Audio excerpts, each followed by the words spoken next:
আসসালামু আলাইকুম। কাজী spicy food থেকে সবাইকে শুভেচ্ছা জানাচ্ছি। আজকে আমি আপনাদের সাথে খুব সহজেই চুলায় কিভাবে চকলেট কাপকেক বানাতে হয় তা শেয়ার করব। যারা চকলেট কাপকেক বানাতে চান তাদের জন্য ভিডিওটি খুবই গুরুত্বপূর্ণ। ভিডিওটি ভালো লাগলে অবশ্যই একটা লাইক দিয়ে আমার চ্যানেলটি সাবস্ক্রাইব করতে ভুলবেন না। তাহলে চলুন এবার কিভাবে তৈরি করা হয় দেখে নেওয়া যাক। প্রথমে একটি চালনিতে শুকনো উপকরণগুলো চেলে নিতে হবে। এখানে আমি 1 কাপ ময়দা মিশালাম, 2 টেবিল চামচ কোকো পাউডার, হাফ চা চামচ বেকিং পাউডার, হাফ চা চামচ লবণ দিয়ে দিচ্ছি। এখন আমি সমস্ত শুকনো উপকরণগুলোকে এক জায়গায় চেলে নিব। ভালো করে চেলে নিব যেন উপকরণগুলোর মধ্যে কোনো গুঁড়া মিশে না থাকে। শুকনো উপকরণগুলো চালা হলে বাড়তি অংশগুলো ফেলে দিতে হবে। এখানে আমি একটি স্প্যাচুলা দিয়ে সমস্ত শুকনো উপকরণগুলোকে একসাথে মিশিয়ে নিচ্ছি।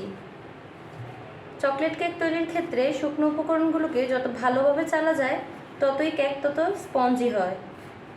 এই উপকরণগুলোকে আমি আরেকবার মিশিয়ে নিব। এখানে আমি 2টি ডিমের সাদা অংশকে আলাদা করে নিয়েছি। খুব সতর্কতার সাথে কুসুম থেকে সাদা অংশকে আলাদা করতে হবে।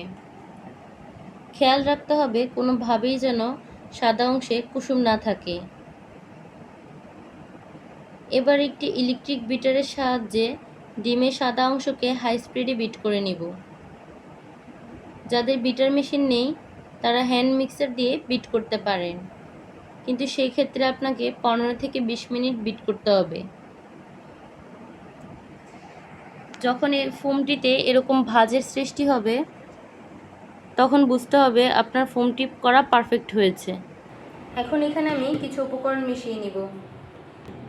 এখানে আমি 1 কাপ পরিমাণের চিনি নিয়ে নিচ্ছি, যে চিনিটা আমরা ঘরে সাধারণত খেয়ে থাকি। তারপরে আমি 1/4 কাপ সয়াবিন তেল ব্যবহার করছি, যেই তেলটা আমি ঘরে খাবার কাজে ব্যবহার করে থাকি সেই তেলটাই দিচ্ছি। তারপরে আমি 1 টেবিল চামচ চকলেট এসেন্স দিয়ে দিচ্ছি। এখন আমি সমস্ত উপকরণগুলোকে একসাথে আবারও বিট করে নিব।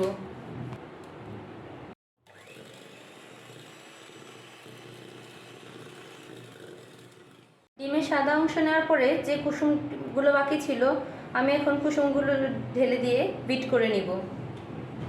কুসুম মিশানোর পরে আরও 1 মিনিট বিট করতে হবে। এখানে আমি সমস্ত শুকনো উপকরণগুলোকে ডিমের বিটের সাথে মিশিয়ে নিচ্ছি। ডিমের সাথে শুকনো সমস্ত উপকরণ মিশানোর পর আমি একটি স্প্যাচুলার সাহায্যে এগুলোকে আলতো করে নেড়ে মিশিয়ে নিব। এমনভাবে ভালো করে মিশাতে হবে যেন এখানে শুকনো উপকরণগুলো না থাকে। এখানে আমি 3টি কাপ কেকের মূলে বেকিং পেপার দিয়ে মিশ্রণটি অল্প করে দিয়ে দিচ্ছি।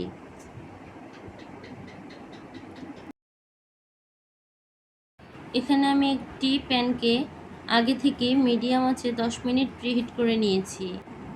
এখানে একটি স্ট্যান্ড বসিয়ে স্ট্যান্ডের উপর এখন আমি কাপকেকের মোলগুলোকে দিয়ে দিব। খুব সাবধানের সাথে দিতে হবে। এবার একটি ঢাকনা দিয়ে ঢেকে দিচ্ছি এবং ঢাকনার ছিদ্রটিকে একটি কাগজ দিয়ে বন্ধ করে দিব। এখন চুলাকে লো আঁচে দিয়ে অপেক্ষা করতে হবে 30 থেকে 35 মিনিট। তৈরি হয়ে গেল চকলেট কাপকেক। এবার আমি একটি পরিষ্কার টুথপিক দিয়ে পরীক্ষা করে নিব কেকের ভিতরের অংশটা হয়েছে কিনা। দেখতেই পাচ্ছেন কাঠিটি পরিষ্কার বের হয়েছে, এর মানে ভিতরের অংশটি হয়ে গেছে। এবার আমি স্ট্যান্ড থেকে সাবধানে মোলগুলোকে উঠিয়ে নিব।